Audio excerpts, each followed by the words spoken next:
Imagine this. You're walking through life with your head high, dreams in your heart, and fire in your spirit. But every time you take a step forward for yourself, someone whispers, "That's selfish." You're told to give, to sacrifice, to put others first. All the time, without question. And then one day someone like Ayn Rand steps into the spotlight and dares to say something shocking. Altruism is evil. It hits like lightning. It shakes the ground under everything you've been taught. But wait, what does that really mean? Let's break it down. Not with fancy words or empty talk. With power, with clarity, with truth. Altruism, as Ayn Rand defined it, is not just being kind.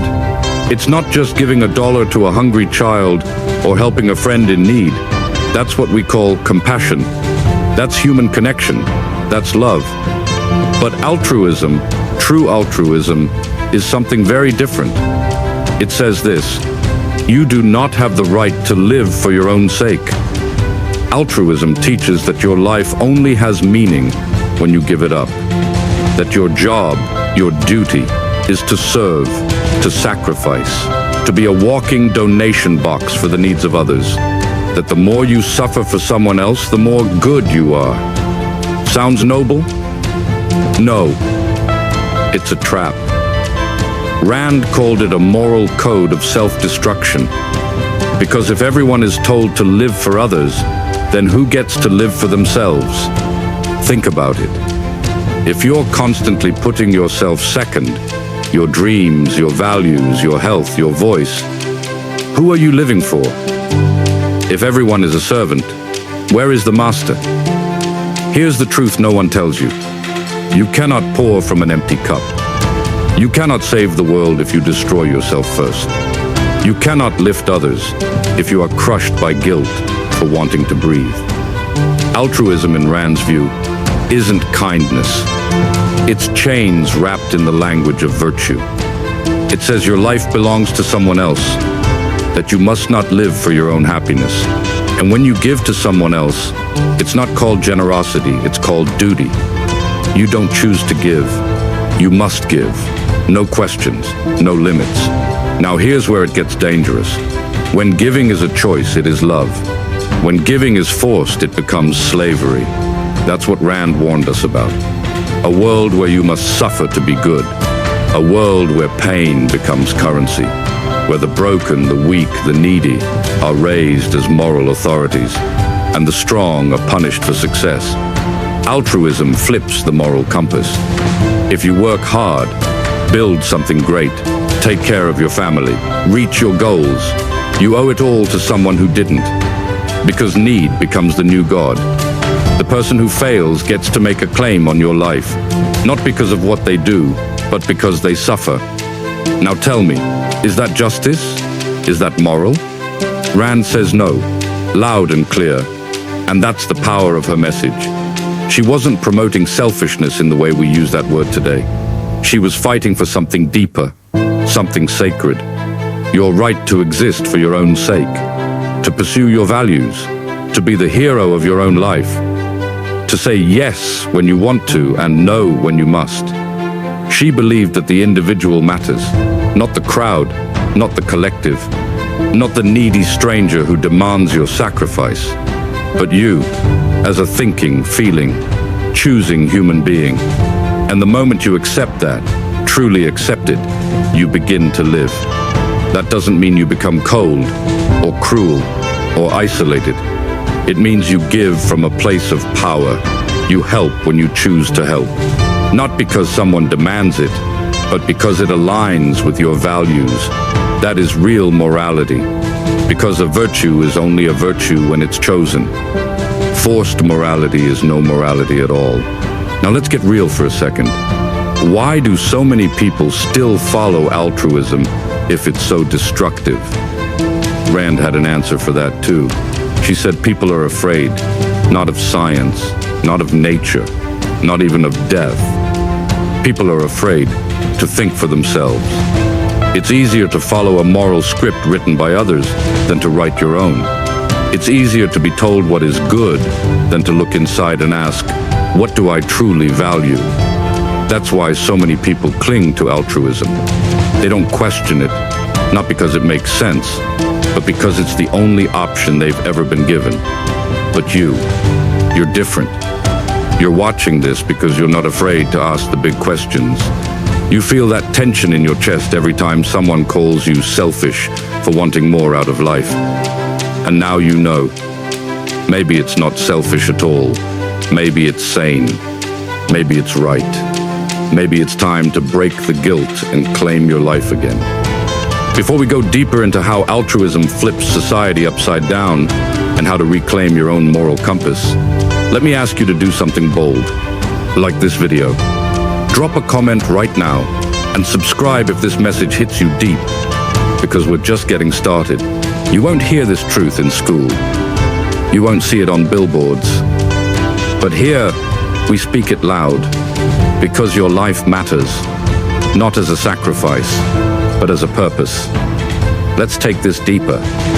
If altruism says your purpose is to live for others, then what happens when everyone follows that idea? What happens when no one stands up for themselves? You get a world where no one leads, no one thinks independently, no one creates out of love. They create out of guilt, out of fear, out of pressure. Rand saw it clearly. If you destroy the right to pursue your own values, you destroy the spirit of humanity. You crush ambition. You punish greatness. You kill joy. And here's the twisted part. Under true altruism, even your mind is no longer yours. Let me say that again. Altruism doesn't just demand your money, or your time, or your energy. It demands your mind. If you have your own thoughts, your own beliefs, your own sense of truth, that's called selfish. That's ego. That's wrong. And so you're told to bend, to agree with the majority, to silence your voice, to let others define what's right and wrong for you. But what happens when you sacrifice your mind? You lose your identity. You lose your reason. You lose yourself. That is the hidden cost of altruism. Not just broken bank accounts, broken souls. Now I know what some people will say. But shouldn't we help others? Yes, of course. But help is not the same as surrender. Rand never said don't care. She never said don't love. She never said isolate yourself or ignore the needs of people you cherish. She said this: don't turn your life into a shrine for someone else's suffering. Because when helping others becomes your only moral purpose, when your own happiness is treated like a crime, you don't build a better world. You build a world of resentment, burnout, and quiet, aching despair. And it gets worse when you scale it. Because when altruism becomes law, when it becomes the rule of a society, it creates a new kind of power structure. Not one where the best rise and lift others, but one where failure becomes virtue and success becomes guilt. Think about it. If someone fails in life, whether through their own mistakes or just bad luck, they now have a claim on your success. They can demand your time, your resources, your energy, not out of gratitude, not out of partnership, but out of moral obligation. That's not generosity. That's emotional blackmail. It tells people, the more you suffer, the more you deserve. The more you achieve, the more you owe. And the result, a culture of weakness, a celebration of pain, a fear of standing tall. We've all seen it. People hiding their wins, apologizing for working hard, shrinking themselves so others don't feel less than. But listen to me, you were not born to shrink. You were not put on this earth to apologize for your light. You were not made to feel ashamed for wanting to live fully, proudly, and unapologetically. Your dreams are not sins. Your goals are not crimes. Your strength is not selfish. That's the core of Rand's message. Not arrogance, not greed, but this powerful truth. Your life is yours. That doesn't mean ignoring others. It means not being owned by them. It means choosing to love, not being obligated to. It means lifting someone because you want to, not because you must. It means giving from your fullness, not your fear. Because only a strong individual can create a strong community. Only a self-respecting person can build true relationships. Only a free thinker can inspire real change. And let's go even further. What happens to innovation in a world ruled by altruism? It dies.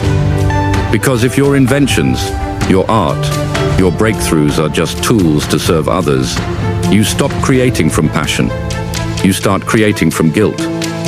Why try harder if the fruits of your labor don't belong to you? Why risk failure if success means becoming a target? That's the tragedy. Altruism doesn't just weaken people, it kills greatness. It turns the best minds into quiet machines. It teaches them to ask for permission before they speak their truth. It wraps every creative act in shame. But you, right now, you're seeing through it. And you're starting to realize something massive. The most moral thing you can do is to live a life of purpose, on your terms, to pursue truth, to build something real, to choose your own values and live by them boldly, without guilt. That is real freedom. That is real virtue. And that is the future we need more than ever.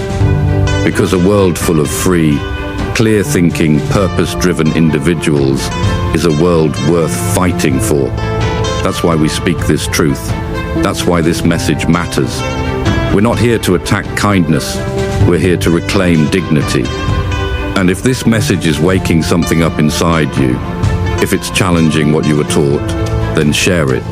Because someone out there right now is giving up on their dream because they were told it was selfish. Someone is burning out, not because they don't care, but because they've been told they must never stop giving, even when they have nothing left. So let's say it loud for the people in the back.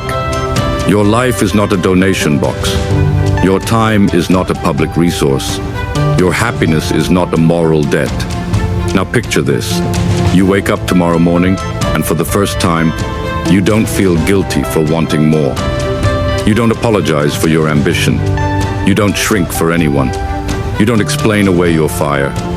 Instead, you stand up, you breathe in, and you say, "This life is mine." That's not selfish, that's sacred. Because if you don't own your life, someone else will. Altruism teaches you to serve. Rand teaches you to live. And here's what makes it revolutionary. When you live for yourself, not against others, but for yourself, you become more generous, not less. You give freely. You love boldly. You help because it feels right, not because you're afraid of being judged. You are not weighed down by duty, but lifted by desire. That's the kind of giving that changes lives, not guilt giving, gift giving. Because real love, real care, cannot come from obligation. It comes from joy, from choice, from power. Let's strip this all the way down. The idea that you were born to sacrifice is a lie. It was created to control you, to keep you obedient, to keep you small. But you are not small. You are not here to beg for permission. You are not here to feed the world and starve inside. You are not here to carry everyone else's load while breaking your back to smile. You are here to thrive. Rand said it clearly. The man who does not value himself cannot value anything or anyone. You've got to fill your own soul before you can light up another. And the moment you understand that, deep in your bones, you're free. Now here's a truth most people will never say out loud. When you live for others, you become invisible. You stop asking, "What do I want?" and start asking, "What do they expect?" You become a ghost of who you really are. And after a while, that ghost forgets how to dream. But today, you remember. You remember that your time is limited. Your energy is precious. Your voice has weight, and it deserves to be heard. So what do you do now? You stop apologizing for living with purpose. You stop calling yourself bad for protecting your peace. You stop labeling your fire as ego. Because the world doesn't need more people who are good at saying yes. It needs people who know when to say no. No to manipulation. No to false virtue. No to the belief that you owe your existence to anyone who suffers. Instead, say yes to strength, yes to vision, yes to creation, yes to the bold, beautiful responsibility of living a life that matters to you, a life that's not chained to duty, but driven by direction. Let's be clear. You do not need to be a victim to be good. You do not need to suffer to be noble. You do not need to disappear so others can shine. You are allowed to take up space. You are allowed to protect what you've earned. You are allowed to love yourself without shame. You are allowed to walk your own path, even if no one claps for you. That is not rebellion. That is self-respect. That is the core of Rand's moral revolution. Not chaos, not coldness, but clarity. She didn't say abandon others. She said don't abandon yourself, because a society full of self-sacrificing shells is not moral, it's miserable. But a world full of strong, awake, self-driven individuals, that's unstoppable. People who choose to help, people who choose to lead, people who create, not out of guilt, but from vision, people who do good, freely, not fearfully. That is the world we're building here. And it begins with one courageous decision: to live your life like it belongs to you. So the next time someone says, "That's selfish," hold your head high and say, "I know. Thank you." Because if selfish means thinking, growing, building, and giving from the heart, not from obligation, then yes, be selfish. The kind of selfish that brings life back into your eyes. The kind of selfish that helps you finally breathe without guilt. The kind of selfish that doesn't ask for approval because it knows its worth. If that scares people, let it. If it challenges the world, good. Because the world needs challenging. And maybe, just maybe, you are the one who was born to do it. So if this message woke something up in you, if it cut through the noise and touched something deep, speak up. Comment below. Tell me what you think. What's holding you back from choosing your own life? Subscribe to the channel, because this message isn't just a video, it's a movement, a call to those who are done living in chains. You are not here to be a sacrifice. You are here to be a force. You are here to live, fully, freely, fiercely. Never forget that.